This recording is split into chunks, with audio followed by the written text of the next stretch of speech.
Business study का next lecture है। अगला चैप्टर है हमारा प्रबंध के सिद्धांत, प्रिंसिपल्स ऑफ मैनेजमेंट। तो प्रबंध के सिद्धांत क्या हैं? आज व्यवसाय ने विस्तृत रूप धारण कर लिया है। ठीक है, व्यवसाय पहले छोटे पैमाने पर होता था, अब बड़े पैमाने पर होने लगा है। तो विस्तृत रूप धारण कर लिया है, जिसके कारण दिन प्रतिदिन के कार्यों में अनेक समस्याएं उत्पन्न होती है। इसके कारण क्या होता है, हमें काम करने में बहुत सारी प्रॉब्लम्स आती हैं और संस्था के प्रबंधक को इन समस्याओं का समाधान करना पड़ता है। समस्याओं के समाधान करने और व्यवसाय को कुशलतापूर्वक और ठीक तरीके से चलाने के लिए प्रबंधक को मार्गदर्शन की ज़रूरत होती है। प्रबंध के जो सिद्धांत होते हैं वो प्रबंधक का मार्गदर्शन करते हैं। प्रबंध के सिद्धांतों की विस्तृत व्याख्या करने से पहले सिद्धांत शब्द का अर्थ समझना जरूरी है। तो विभिन्न विद्वानों ने सिद्धांत को निम्न प्रकार से परिभाषित किया है। सिद्धांत क्या होते हैं? टेरी के अनुसार सिद्धांत एक आधारभूत कथन अथवा सत्य है जो विचार या कार्य का मार्गदर्शन करता है। ठीक है, एक आधारभूत कथन होता है, सत्य होता है जो हमारे कार्य का मार्गदर्शन करता है। अब है प्रबंध के सिद्धांतों का उद्गम कैसे हुआ। ठीक है, जो प्रबंध के सिद्धांत हैं, प्रिंसिपल्स हैं, ये किस प्रकार से उत्पन्न हुए होंगे। प्रबंध के सिद्धांतों का उद्गम कैसे हुआ? अन्य सामाजिक विज्ञानों की तरह प्रबंध के भी कुछ सिद्धांत हैं। इनका विकास अथवा उत्पत्ति प्रबंध विशेषज्ञों द्वारा किया गया है। ये सिद्धांत पेशेवर लोगों के सामने उपस्थित हुई अनेक समस्याओं का परिणाम है। पहले समस्या उत्पन्न हुई, फिर उनके समाधान का प्रयास किया गया और इसी प्रयास में अनेक शोध कार्य संपन्न हुए और अंततः समाधान ढूंढ लिए गए। इन समाधानों को ही हम प्रबंध के सिद्धांत के रूप में जानते हैं। प्रबंध के सिद्धांतों की उत्पत्ति निम्नलिखित दो प्रकार से होती है। फर्स्ट है अवलोकन के आधार पर, द बेसिस ऑफ ऑब्जर्वेशन।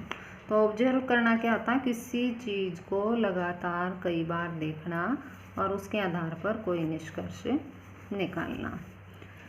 इस पद्धति में प्रबंधक कार्य के दौरान उपस्थित किसी विशेष घटना का अवलोकन और विश्लेषण करता है। ठीक है, उसको ऑब्जर्व करता है और उसके बाद उसका एनालिसिस करता है, अर्थात वह बार बार उत्पन्न होने वाली किसी समस्या को गहराई से देखता है, उसके कारणों की खोज करता है। जब हम बार बार किसी समस्या को देखते हैं तो हमें हमारे मन में अपने आप ये होता है कि ये किस कारण से उत्पन्न हो रही है, उसके कारणों की खोज करता है और समाधान ढूंढता है। उदाहरण के लिए कार्य विभाजन का सिद्धांत हमें बताता है कि यथासंभव संपूर्ण कार्य को विभिन्न भागों में बांट देना चाहिए और प्रत्येक व्यक्ति को उसकी योग्यता और रुचि के अनुसार कार्य का एक ही भाग सौंपना चाहिए। यदि हम ऐसा करते हैं तो निश्चित रूप से कार्यकुशलता बढ़ती है। इस सिद्धांत का उद्गम उस समय हुआ होगा जब किसी प्रबंधक ने ऐसा महसूस किया होगा कि कार्य विभाजन से कार्यकुशलता बढ़ती है। ठीक है, फर्स्ट अवलोकन के आधार पर है। इसमें प्रबंधक क्या करता है, किसी समस्या के बारे में बार बार देखता, उसको गहराई से सोचता, उसके कारणों की खोज करता है। जैसे कि ये कार्य विभाजन का सिद्धांत एक है कि संपूर्ण कार्य को अगर हम छोटे छोटे भागों में बांटकर प्रत्येक व्यक्ति को उसकी योग्यता के अनुसार कार्य का एक भाग देंगे तो इसकी श्रमिकों की कार्यकुशलता बढ़ती है। तो ये सिद्धांत उत्पन्न कैसे हुआ होगा? जब किसी प्रबंधक ने बार बार ये महसूस किया होगा कि अगर हम संपूर्ण कार्य एक व्यक्ति को देते हैं तो वो अधिक कार्यकुशलता से काम नहीं करता, लेकिन हम उसको टुकड़ों में बांट के प्रत्येक व्यक्ति को उसकी योग्यता के अनुसार काम देंगे तो उसकी कार्यकुशलता बढ़ जाती है। सेकंड है प्रयोगात्मक अध्ययन के आधार पर। इस पद्धति के अंतर्गत प्रबंध के सिद्धांत को खोजने के उद्देश्य से एक शोधकर्ता द्वारा प्रयोगात्मक अध्ययन किया जाता है, एक्सपेरिमेंट किए जाते हैं। उदाहरण के लिए लोगों के दो ऐसे समूह की कार्यकुशलता की तुलना की गई जिनमें पहले समूह का एक बॉस था जबकि दूसरे समूह के दो बॉस थे। जब ऐसा पाया गया कि पहला समूह बढ़िया काम कर रहा है तो आदेश की एकता के सिद्धांत का उद्गम हुआ होगा। ठीक है, एक्सपेरिमेंट किए होंगे। जैसे मान लो आदेश की एकता का सिद्धांत एक सिद्धांत है हमारा। इसका मतलब क्या है कि अगर हमें प्रत्येक व्यक्ति को एक जो उसका बॉस है, एक बॉस से उसको आदेश मिलते हैं तो वो कार्य को अधिक कुशलता से करता है। इसका मतलब क्या है कि अगर एक से अधिक बॉस उसको आदेश देंगे तो उसको ये समझ में नहीं पाएगा, वो ये नहीं समझ पाएगा कि किस व्यक्ति का, किस बॉस का वो आदेश पहले करें और किसका बाद में करें। तो इसका उत्पन्न कैसे हुआ होगा? हमने व्यक्तियों के दो समूह बनाए होंगे और प्रत्येक समूह को एक ऐसा समूह बनाया होगा जिसका एक बॉस था, दूसरा ऐसा समूह बनाया होगा जिसके एक से ज़्यादा बॉस थे। तब हमने ये देखा होगा कि जो समूह एक बॉस के अंडर में काम कर रहा था वो ज़्यादा अच्छे से, अधिक कुशलता से कार्य को कर रहा है। तो इस प्रकार से आदेश की एकता का सिद्धांत बना होगा। ठीक है, तो प्रबंध के सिद्धांतों का उद्गम कैसे हुआ? अवलोकन के आधार पर, मतलब किसी समस्या के बारे में बार बार देखकर उसको एनालिसिस करके उसका सिद्धांत बने होंगे। दूसरा, एक्सपेरिमेंट के आधार पर, जैसे दो समूह बना करके एक समूह को एक बॉस के अंडर में रखा, दूसरे को एक से अधिक के बॉस में। तो प्रबंध के सिद्धांतों की प्रकृति की, जो प्रबंध के ये सिद्धांत है, जैसे आदेश की एकता, कार्य विभाजन का सिद्धांत है, इनकी प्रकृति क्या है, इनका नेचर क्या है? फर्स्ट है सार्वभौमिक अनुकूलता। तो सार्वभौमिक अनुकूलता का मतलब क्या है? सब जगह पे लागू होना। सार्वभौमिकता का अभिप्राय उस सत्य से है जो सभी क्षेत्रों में समान रूप से लागू होता है, और प्रबंध के सिद्धांतों में यह गुण विद्यमान है। प्रत्येक व्यावसायिक और गैर व्यावसायिक संस्था, व्यावसायिक संस्था जैसे उद्योग है, गैर व्यावसायिक जैसे शिक्षण संस्थाएं, सरकारी कार्यालय, खेल का मैदान आदि, तो इनमें सभी को अपने उद्देश्यों को प्राप्त करने के लिए लगभग एक समान सिद्धांतों को अपनाना होता है। तो जो प्रबंध के सिद्धांत हैं उनमें सार्वभौमिक अनुकूलता पाई जाती है, उनको हर जगह हम लागू कर सकते हैं समान रूप से। सेकेंड है सामान्य मार्ग निर्देशन। प्रबंध के सिद्धांत भौतिक और रसायन शास्त्रों के सिद्धांतों की तरह कठोर नहीं है, क्योंकि जो मैनेजमेंट है वो मनुष्य का किया जाता है, और जहाँ पे मनुष्य से संबंधित व्यवहार का अध्ययन किया जाता है उसके जो नियम होते हैं वो कठोर नहीं होते। भौतिक और रसायन शास्त्र के सिद्धांतों को जैसा लिखा गया वे उसी भांति पूर्ण रूप से खरे उतरते हैं, जबकि प्रबंध के सिद्धांत सामान्य मार्ग निर्देशन के रूप में होते हैं। ठीक है, ये जनरल गाइडलाइंस के रूप में होते हैं और इनको कठोरता से लागू नहीं किया जा सकता। तीसरा, अभ्यास और प्रयोगों द्वारा निर्धारण, प्रैक्टिस और एक्सपेरिमेंट। प्रबंध के सिद्धांत पेशेवर लोगों के सामने उपस्थित हुई अनेक समस्याओं का परिणाम है। पहले समस्या उत्पन्न हुई, फिर उनके समाधान का प्रयास किया गया, और इसी प्रयास में अनेक शोध कार्य संपन्न हुए और अंत में समाधान ढूंढ लिए गए। ठीक है, सिद्धांत कैसे उत्पन्न हुए? पहले समस्या उत्पन्न हुई, फिर उनके समाधान का प्रयास किया गया, और इसी प्रयास में अनेक शोध कार्य, रिसर्च वर्क हुए और अंत में समाधान ढूंढ लिए गए। इस प्रकार अभ्यास द्वारा ढूंढे गए समाधानों को ही हम प्रबंध के सिद्धांत के रूप में जानते हैं। जैसे आदेश की एकता के सिद्धांत का उद्गम इस प्रकार हुआ होगा, लोगों के दो ऐसे समूहों की तुलना की गई होगी जिनमें पहले समूह का एक बॉस था और दूसरे समूह के दो बॉस होंगे। निश्चित रूप से पहले समूह ने बढ़िया काम किया होगा। उसके बाद है लोचशीलता, फ्लेक्सिबिलिटी, मतलब इनमें परिवर्तन किया जा सकता है, ये कठोर नहीं होते। प्रबंध के सिद्धांत जो आज उपलब्ध हैं वे अंतिम सत्य के रूप में नहीं हैं। जैसे जैसे राजनीतिक, आर्थिक और सामाजिक परिवर्तन हो रहे हैं और नई नई समस्याएं सामने आ रही हैं, तो पुराने सिद्धांतों में सुधार किए जा रहे हैं और नए सिद्धांतों का जन्म हो रहा है। अतः प्रबंध के सिद्धांत गतिशील प्रकृति के हैं और उन्हें स्थायी नहीं कहा जा सकता। फिर है कारण और परिणाम संबंध। प्रबंध के सिद्धांत कारण और परिणाम में संबंध स्थापित करते हैं, अर्थात ये स्पष्ट करते हैं यदि किसी विशेष परिस्थिति में एक विशेष ढंग से काम किया जाए तो उसके ये परिणाम होंगे। जैसे यदि कार्य विभाजन के सिद्धांत के अनुसार संपूर्ण कार्य को अनेक भागों में बांट दिया जाए और प्रत्येक व्यक्ति को उसकी रुचि और योग्यता के अनुसार कार्य सौंपा जाए तो कार्यकुशलता में वृद्धि होगी। तो यहाँ पे कारण क्या है? संपूर्ण कार्य को हमने अनेक भागों में बांट दिया, काम का बंटवारा कारण है, और उसका परिणाम क्या हुआ? कार्यकुशलता में वृद्धि। प्रबंध के अन्य सिद्धांत भी इसी प्रकार से कारण और परिणाम में संबंध स्थापित करते हैं। उसके बाद है अनिश्चित।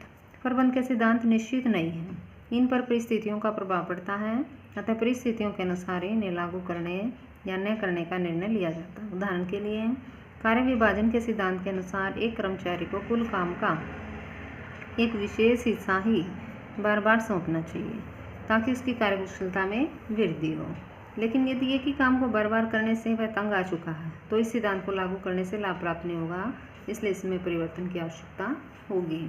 तो इसलिए ये सिद्धांत क्या है? अनिश्चित है।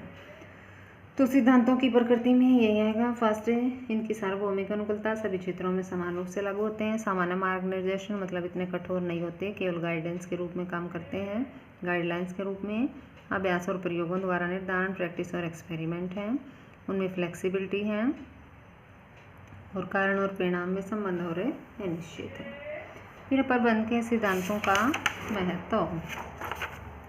तो प्रबंध के सिद्धांत बार बार उत्पन्न होने वाली समस्याओं के पूर्व समाधान के रूप में होते हैं। ये प्रबंधकों का मार्गदर्शन करते हैं। प्रत्येक प्रबंध को इनकी जानकारी होना अति आवश्यक है। प्रबंध के सिद्धांतों का महत्व निम्नलिखित तथ्यों से स्पष्ट है। फर्स्ट है, प्रबंधकों को उपयोगी ज्ञान उपलब्ध कराते हैं। तो जो प्रबंध के सिद्धांत हैं ये प्रबंधकों को उपयोगी ज्ञान उपलब्ध कराते हैं। प्रबंध के सिद्धांतों का विकास अनेक पेशेवर लोगों द्वारा अपने अनुभव के आधार पर किया गया। पेशेवर लोग मतलब जो प्रोफेशनल लोग हैं, ठीक है, मैनेजर्स हैं। तो इनका विकास कैसे हुआ होगा? अनेक जो मैनेजर्स हैं उन्होंने अपने एक्सपेरिमेंट के आधार पर किया होगा, एक्सपीरियंस के आधार पर किया होगा। ये सिद्धांत एक प्रबंधक को बताते हैं कि विभिन्न परिस्थितियों में उसे कैसे काम करना चाहिए ताकि पूर्ववर्ती प्रबंधकों द्वारा की गई गलतियां दोबारा न हो। इस प्रकार ठीक समय पर मार्गदर्शन हो जाने से संसाधनों के अपव्यय में कमी आती है। इससे क्या होगा कि जो हमारे सीमित संसाधन होते हैं उनकी वेस्टेज नहीं होती और परिणामों को मितव्ययी ढंग से प्राप्त कर लिया जाता है। जैसे उदाहरण के लिए कार्य विभाजन के सिद्धांत के अनुसार एक काम को अनेक छोटे छोटे हिस्सों में बांट दिया जाता है। प्रत्येक हिस्सा अलग अलग व्यक्ति को सौंपा जाता है। प्रत्येक व्यक्ति बार बार उसी काम को करता है, वह उसका व्यस्त हो जाता है, जिससे वे काम अच्छा और तेज़ी से होने लगता है। अब अच्छा और तेज़ी से काम होगा तो इससे क्या होगा, जो लागतें हैं वो कम आएंगी और पूरी जॉब को मितव्ययी ढंग से पूरा कर लिया जाता है। उसके बाद सेकेंड, संसाधनों का अनुकूलतम उपयोग और प्रभावी प्रशासन। तो जो संसाधनों का अनुकूलतम उपयोग, इसका मतलब क्या है कि जो हमारे साधन हैं, सीमित साधन, उनका अनुकूलतम उपयोग होना। प्रत्येक संगठन में भौतिक साधन जैसे माल, मशीन और धन, और मानवीय साधन होते हैं मानव शक्ति, उनका प्रयोग होता है। हम निश्चित रूप से कह सकते हैं कि प्रबंध का काम कुछ और नहीं बल्कि संसाधनों का अपव्यय रोकना और इनका अनुकूलतम उपयोग करना है।